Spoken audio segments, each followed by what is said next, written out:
We imagine the future and high-tech solutions to all our problems. One of the first things that comes to mind is the robot. A computer-driven machine that tirelessly fulfills our every need. But some engineers imagine a day when robots will be much more than our assistants. Hey, Neil. What are you doing? I'm going to work. Oh. They'll also be our friends. Correspondent Chad Cohen found some robots being built, not just to work for us, but to care about our feelings and make us care about them. Hey, Neil. Don't forget your briefcase. Thank you. Bye. For me, this is the ultimate in robots. C-3PO, the loyal protocol droid in Star Wars. R2-D2 may tug at our heartstrings, but a robot that looks and acts human and can perform our tasks... Now, don't you forget this. That's something. And today, a revolution is booting up around the world to build robots just like him. Engineers, scientists, even artists are developing robots to take over what have forever been uniquely human tasks. Like Herb, the robot butler, Snackbot, I have your order here. the android delivery boy, and Nannybot, the robot babysitter. In Japan, where the aging population is growing faster than in any other country, researchers are developing robots to care for the elderly.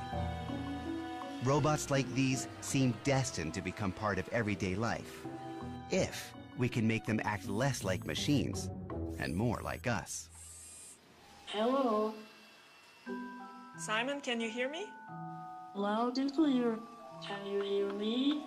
Here at the Georgia Institute of Technology, roboticist Andrea Tomas and her graduate students Simon, take this. are striving to create a kinder, gentler-looking robot.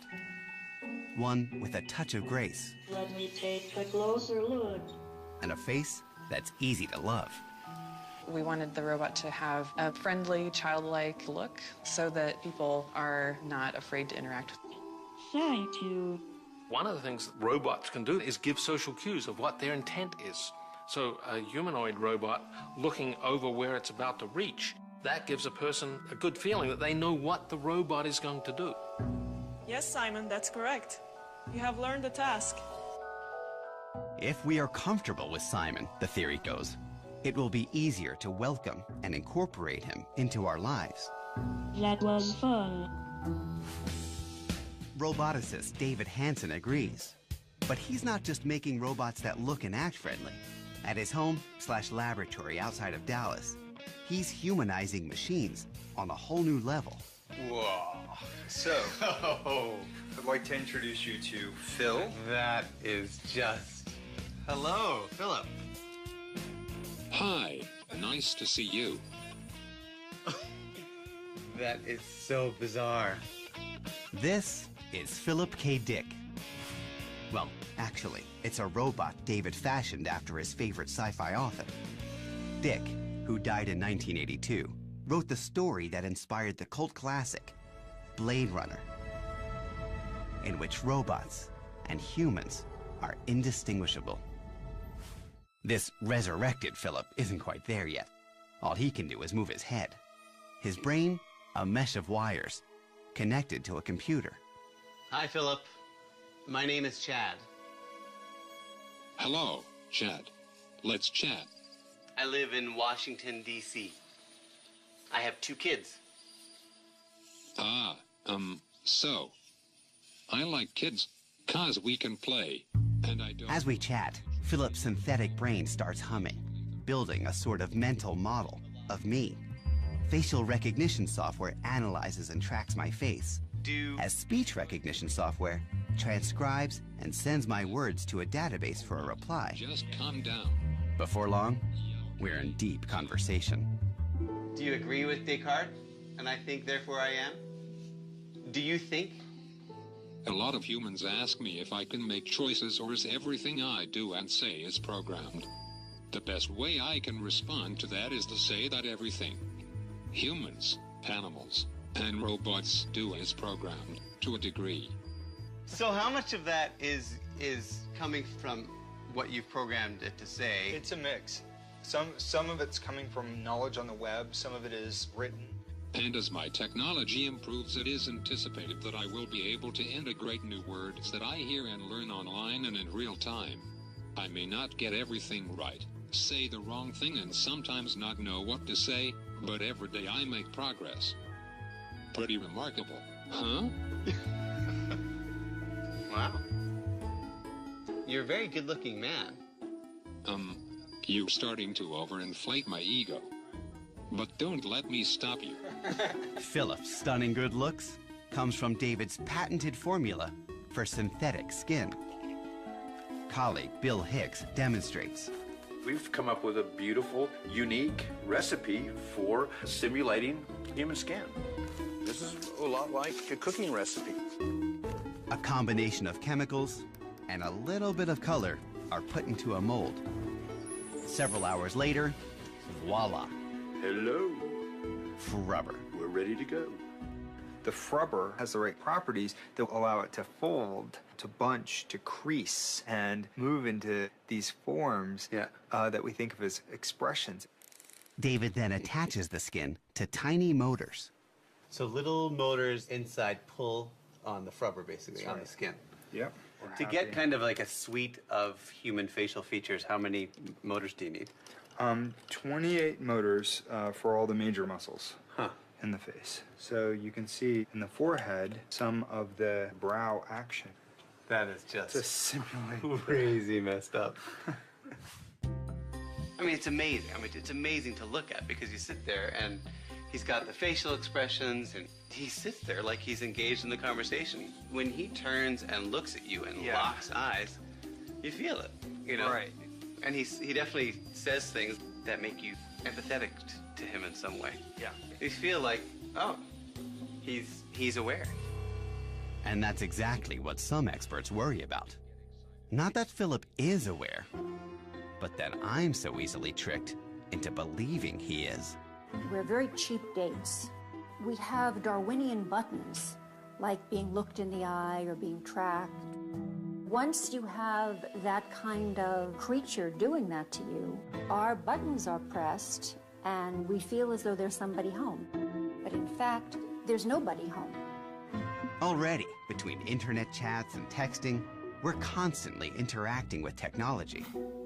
Robots could take this trend one giant step further as they start doing jobs that have always been considered intrinsically human. I mean, if you give a nanny bot, a babysitting robot to your child, now, how are you going to explain why you couldn't find a person?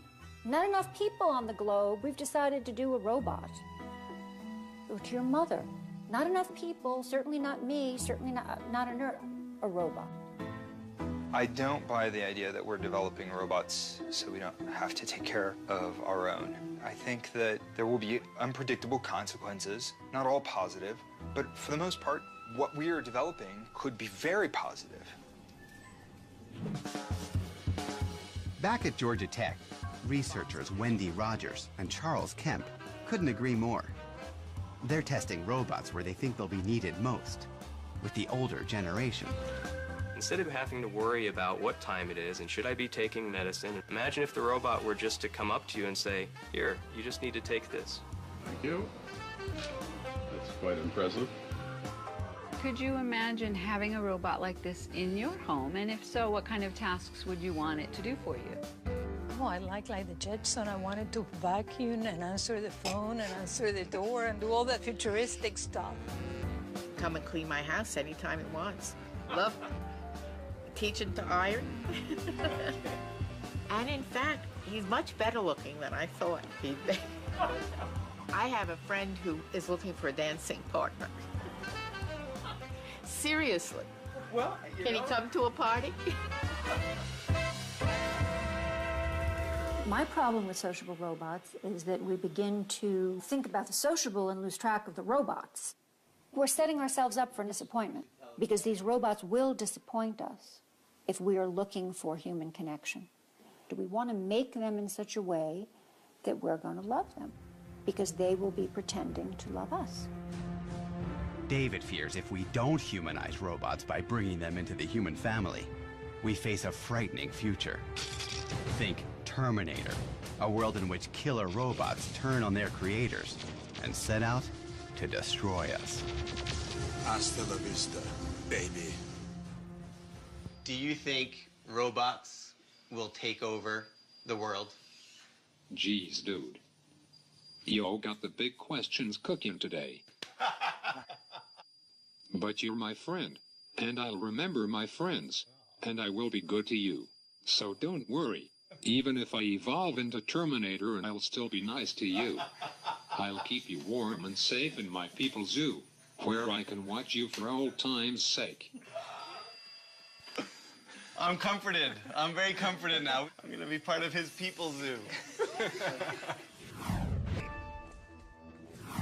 We all know it's dangerous to drive and do other stuff at the same time. Well, cars of the future might fix that. Correspondent Zaya Tong ran down some folks designing a car that could make driving a whole lot safer, because the car is a robot, and we won't be behind the wheel. Driving today is a nightmare. From texting drivers to horrific traffic jams, the car, once our biggest convenience, is creating some of our biggest problems. Today, you see gridlock in a lot of major cities around the world. In Asia and Europe, traffic is moving at about 5 to 10 miles an hour, and people are stressed out. But what if you could redesign a car in a way that could do away with all that stress and gridlock? Auto engineers have come up with an idea embodied in this, a revolutionary new vehicle called the Envy. Now, when I typically picture a car, I think of like 4 wheels and a steering wheel, but what I'm looking at right now looks like it's more out of a video game. That's right. These vehicles are not cars in the traditional sense of the word. First of all, to get in, you pop the hood. Let's go for a cruise. Nice.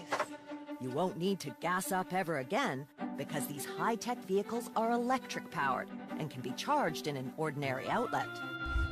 No tailpipe and no toxic fumes.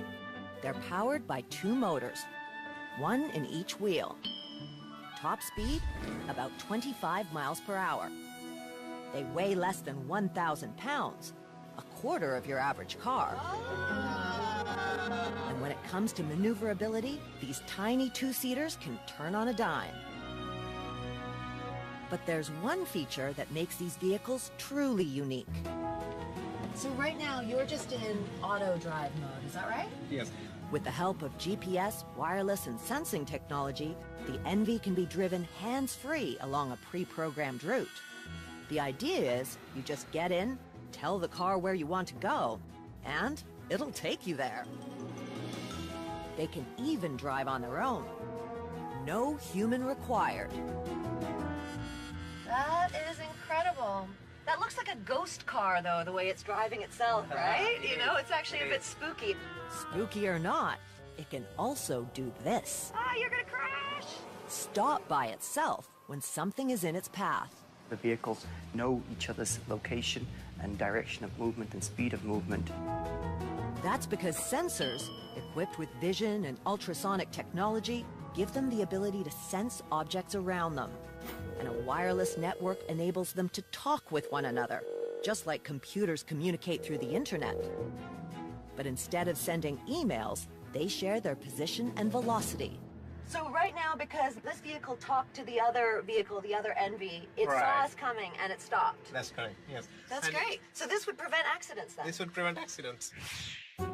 And in theory, if cars never hit each other, they don't need to be designed like cars. You eliminate the airbags. You eliminate a huge plate of metal between you and the road. We do have seat belts in there for that inadvertent bump. Or let's say you fall asleep, so you don't fall out of the seat. For its debut, 3 design teams from around the world were invited to create their vision of the car of the future. The vehicle that was designed in Europe, you know, they have all the runways in Milano and Paris. That vehicle is called the Fashionista. It has a very expensive aura to it. The blue bubble I rode in was designed in Australia. It's called Cute and Friendly. And the black one that looks a bit like Darth Vader was designed in California. That one we call the Techno Geek. Not only can fashionista, cute and friendly, and techno geek drive themselves, they can also pick you up. Well, the car of the future, like Envy, you call the vehicle and it will come to you. I just press this button and it will come and pick me up. Because walking to a car is so 20th century. This is so much Convenient, cooler isn't it? than ballet. I love it. Chris hopes these cars will dominate cities of the future and make gridlock a thing of the past. What I would like to see by the year 2030 is that people would still have that freedom of movement that an automobile gives them today. But these vehicles would be communicating with each other and sensing each other, and traffic would flow a lot more smoothly, and people would be able to relax in the vehicle. But what really gets me excited is the fact that this vehicle could provide accessibility for people who currently don't have access to an automobile. I'm thinking of people who are old, people who are very young, and people who are disabled. When will the Envies be roadworthy? It's hard to say. There are many technical hurdles still to overcome. In fact, this poor little Envy ran out of steam right in the middle of our drive. And cars like this aren't equipped to drive on the highway alongside unpredictable humans. To be safe, the Envies will need roadways of their own, where cars, not people, are in control. Until then, cars like these will remain the stuff of automakers' dreams and designers' fantasies.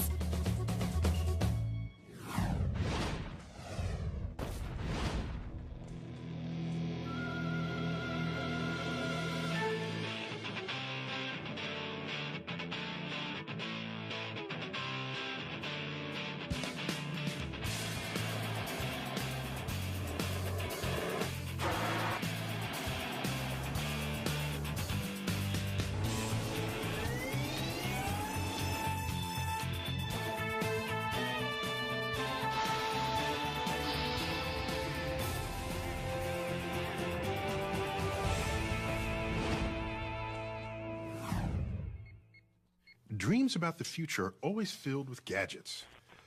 Already, we've got plenty. Smartphones, computers, tablets, and at the rate we're going, we're sure to get more. But all these wonders of technology rely on a tricky commodity, electricity. And the truth is, the system that powers all this stuff is on its last legs. Recharge, battery. Recently, I met up with some people who are racing to reinvent the electrical lifeblood of our technological age, so that our visions for the future won't be left in the dark.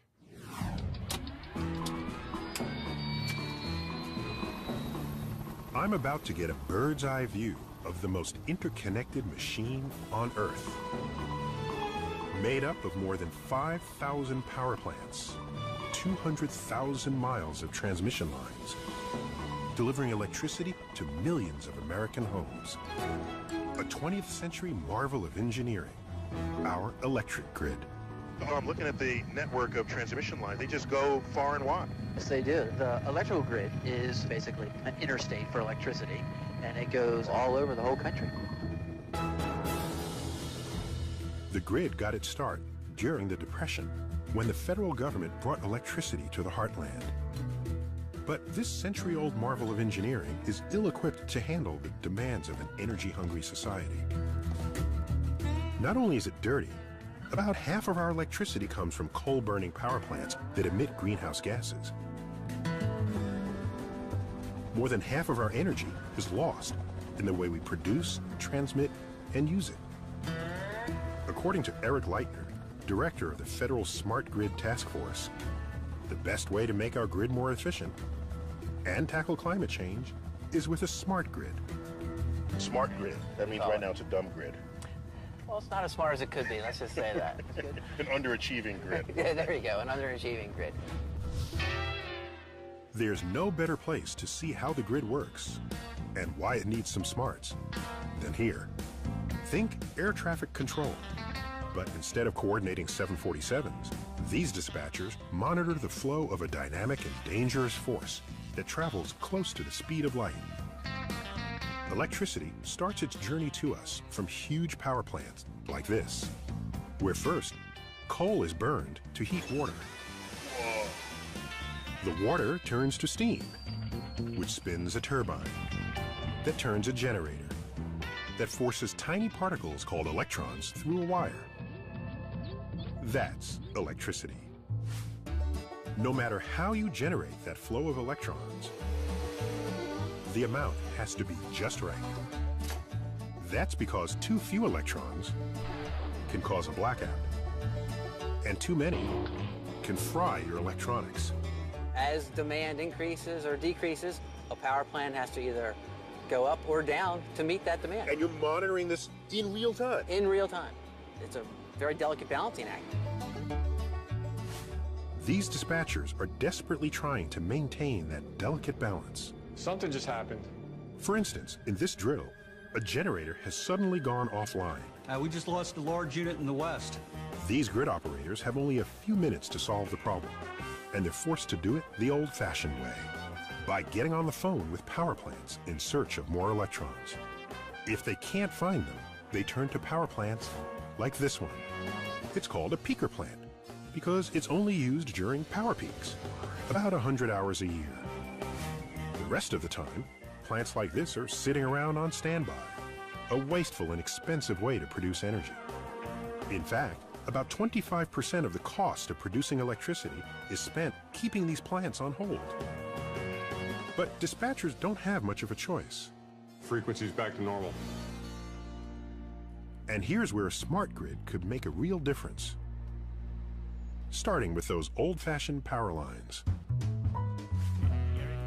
At the Electric Power Research Institute, they're working on giving them some smarts. We're going to install sensor 460 on the closest line. This little sensor may not look high-tech, but it has the ability to analyze the condition of a power line. Going hot on 4? For instance, when too many electrons flow through a power line, it gets so hot it starts to sag.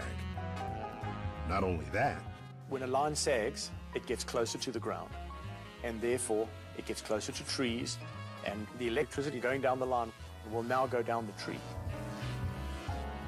the result? A blackout, like the one in 2003 that shut down power to millions of people in 8 states and parts of Canada. What caused the blackout in 2003? You can put it simply and say there were some mischievous trees that decided to knock down some power lines. And at some level, that's true.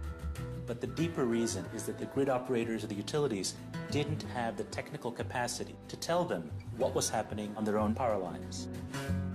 Smart sensors like this can analyze the condition of a power line and send that information wirelessly to grid operators before the lights go out. But to make our grid truly efficient, it must undergo an even larger transformation. Imagine if the internet were to merge somehow with the dumb electricity grid we have. That's the kind of embedded intelligence a smart grid should have. Intelligence that starts at the power plant and travels all the way to your home. Here's how the grid of the future will work. Your electric company is going to swap your old meter with a smart meter, equipped with wireless communication.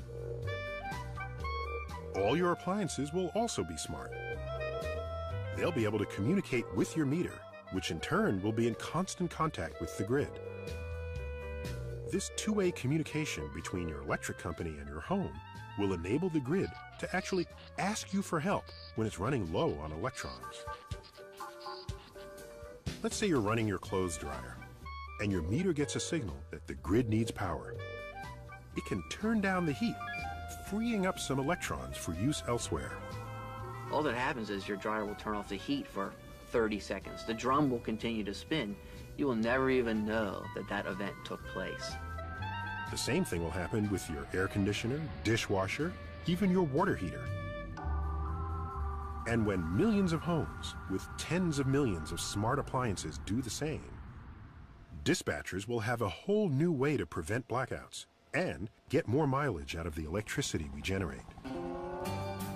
There's no doubt that transforming the most interconnected machine on Earth into one of the smartest is a colossal task. But if we want to tackle global climate change and keep the lights on for generations to come, it's a challenge we'll have to face. Some people think the smart grid is such a huge project that it can't get done. But let's remember, energy is the biggest industry on Earth, by far. We can't live without it.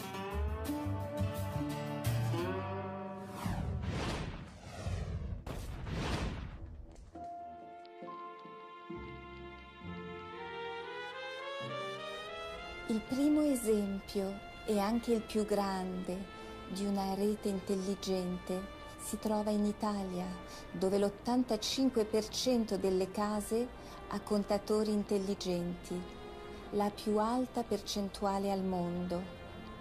Con questo sistema si può controllare a distanza l'installazione della corrente, leggere i contatori e rilevare interruzioni del servizio. È veramente una grande svolta.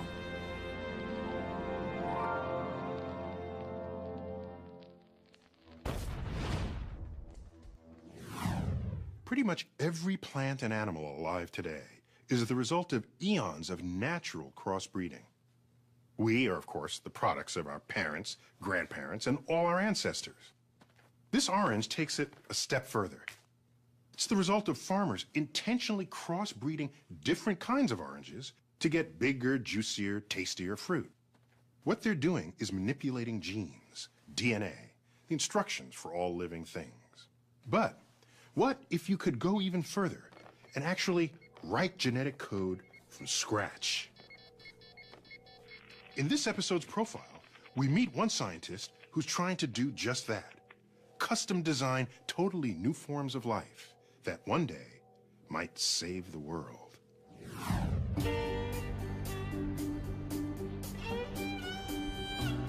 Jay Kiesling was raised to work the earth, but instead, this tough Nebraska farm boy might just save the world.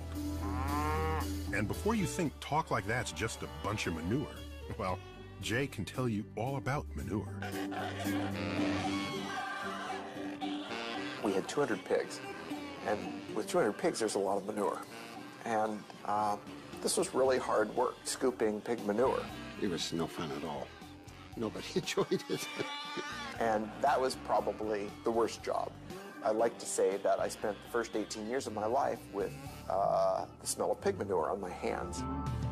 Today, Jay's got plants, not pigs, and the manure isn't on his hands so much as it's on his mind. Jay Kiesling is a pioneer in the field of synthetic biology who's doing amazing things with the waste from bacteria. He's doing it here at the Bay Area's Joint Bioenergy Institute, or as everyone around here calls it, J-Bay, though they swear there's no pun intended. You could say the acronym a lot of different ways, but we happen to call it J-Bay. Nice to see you. How are you? No matter what you think about the nickname, J-Bay starts with J. Jay is the hardworking CEO who pays attention to every detail, from lab work. What's going on right now? To the method for hanging wall posters. What you should do is make sure that they have 2 clips and 2 wires for each poster. And who says I don't micromanage? Actually, Jay is a microbe manager. His first major victory was engineering E. coli, bacteria found in everyone's gut, to produce a drug that will help cure malaria. Malaria kills nearly 1 million people each year, or a child in Africa every 45 seconds. It's a terrible drain on a nation's productivity, and it can be cured by a drug called artemisinin, which comes from a plant that can be difficult to grow, so it can be very expensive to produce. And the price was too high for people to afford.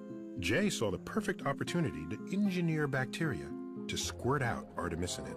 I view microbes as little chemical factories. We're doing the same thing inside the cell. It's just billions of times smaller. And here's how Jay and his team set out to build a microbial factory for the anti-malarial drug. They wrote new genetic code. Then, machines assembled it from the 4 basic chemical ingredients of DNA. They took those synthesized genes and mixed them with genes from yeast and other bacteria to re-engineer the insides of E. coli. And worked. With custom-made microbes, the life-saving anti-malarial drug can be produced so efficiently, a dose will cost pennies instead of dollars. We could save on the order of 500,000 lives a year.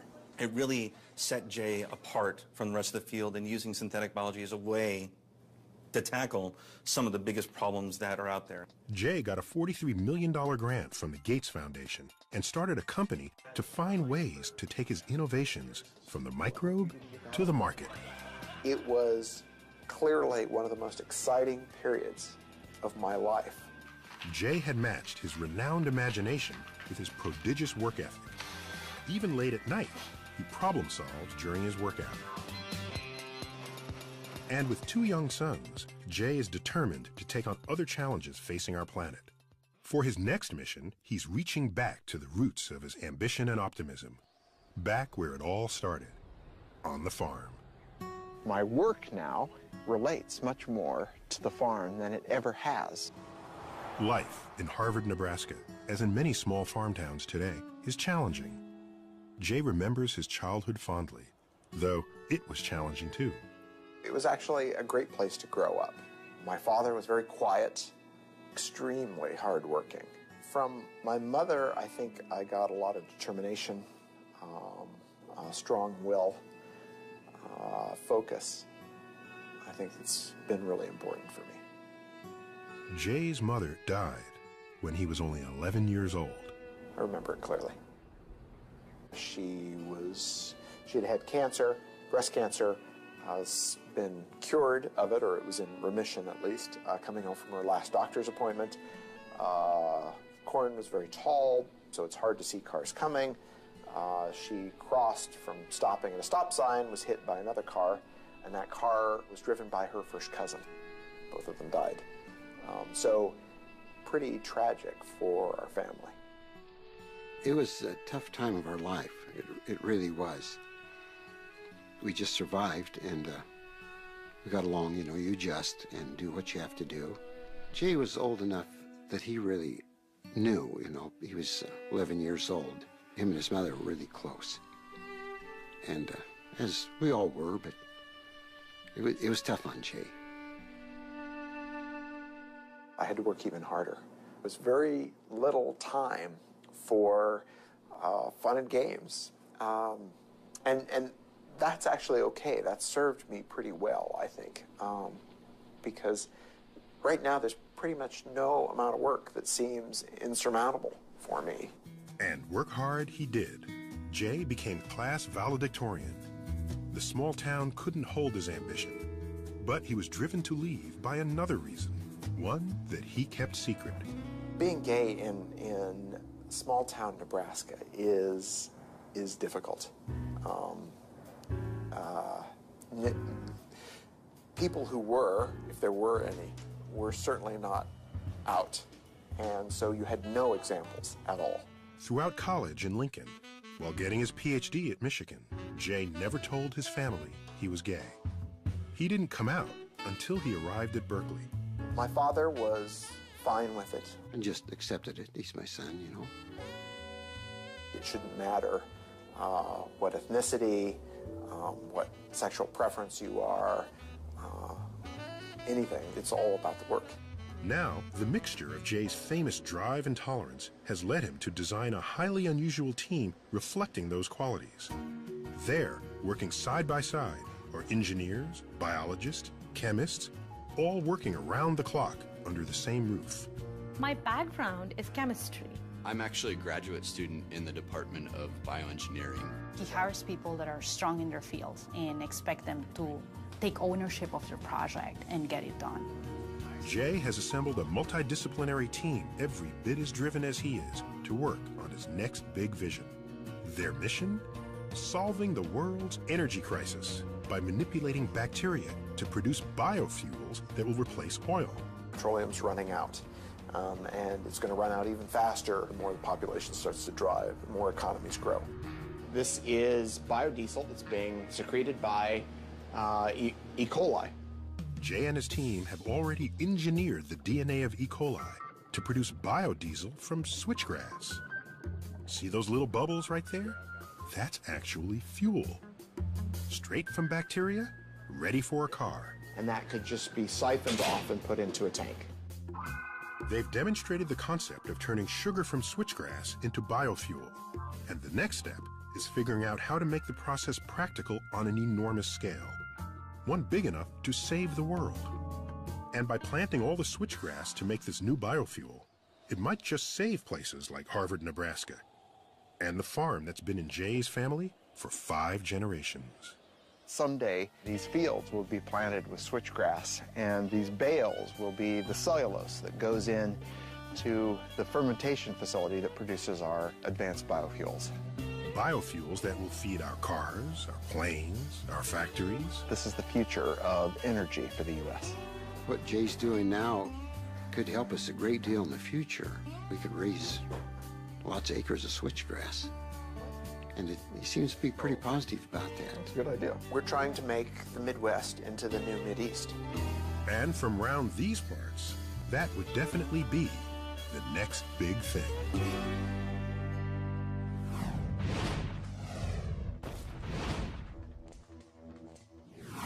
And now for some final thoughts on the next big thing. For most of human civilization, the pace of innovation has been so slow that a generation might pass before a discovery would influence your life, culture, or the conduct of nations. Today, and for a while now, we've come to expect major changes several times within a decade, especially among the developed countries. Some are big and obvious, like the invention of the telephone, the car, the airplane, or the computer. Some are big but unfold slowly.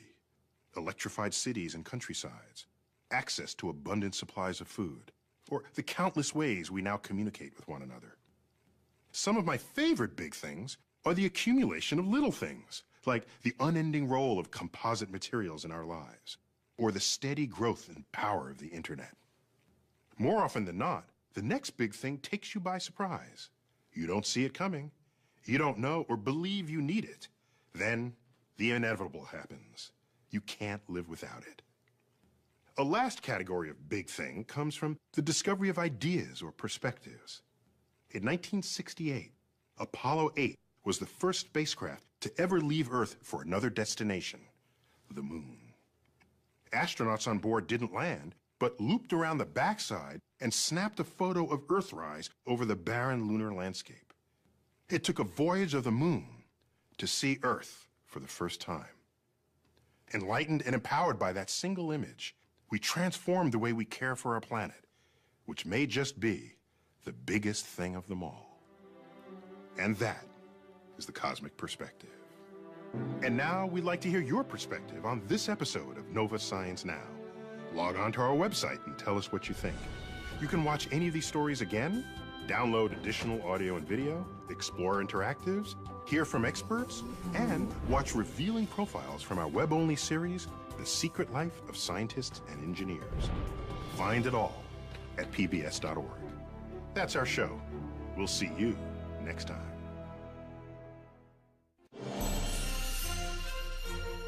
See a hidden side of science on Nova's web-exclusive series, The Secret Life of Scientists and Engineers. Think you know scientists? Think again.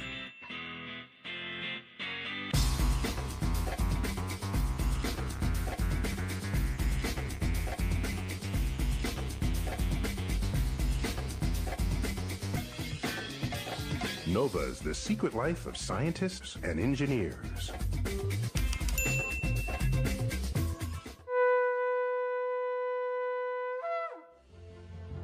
This Nova Science Now program is available on DVD at shoppbs.org or call 1-800-PLAY-PBS.